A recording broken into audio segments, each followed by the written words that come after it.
কবুতর নম্বর 1 যেটা আপনাকে দিচ্ছি, এই 1 নম্বর কবুতর। তো এটা আমি চেক করে দেখছি, এটা মাদি। মাদি পিছন থেকে চেক করে দেখছি আমি, ওই যে পিছনে যে অংশটা ওই যে বেশি ফাঁকা হয় তাহলে তো এটা মাদি ধরা হয়। তো আমি ওটা চেক করে দেখছি, তারপর আপনি একটু চেক করে দেখবেন। এটা চোখ মাশাআল্লাহ লাল। এর যদি পছন্দ না হয় তাহলে আমার এর থেকে ভালো কবুতর আমার কাছে নাই ভাই। কবুতরটা দেখেন,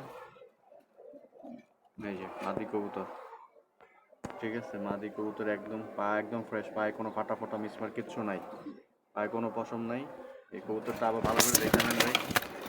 এই যে মাত্র আসলো মাল, এই মাল মাত্র আসলো, এখনও খাবারও খাওয়াই না ভাই। অল্প কটা খাবার দিছিলাম, এই একটা আর বাচ্চা দেখাচ্ছে আমি।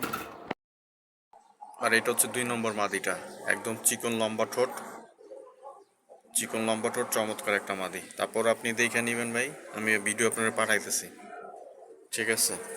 আর এখানে আজকে বাচ্চা আইছে টোটাল হচ্ছে ভাই আপনার 3টা বাচ্চা আইছে, ঠিক আছে। এই একটা বাচ্চা আইছে 0 পর, এই একটা বাচ্চা আইছে, আর এই একটা বাচ্চা, 3টা বাচ্চা আইছে। দেখেন মাদি কি অবস্থা, এই যে মানে চমৎকার একটা মাদি, চিকন গলা, চিকন ঠোঁট, সব কিছু চিকন, পাগল বানায় লাগতেছে দেখছেন। এই যে মাদি দেন, আর ওই একটা মাদি ভাই।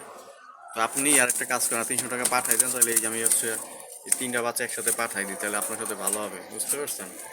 এই যে দেখেন মাদি, এই যে একদম চিকন লম্বা ঠোঁট, ওই একটা, ওই একটা, ওই কোনো একটা, একটা তাড়াতাড়ি জানান আমার এখনই দেখা।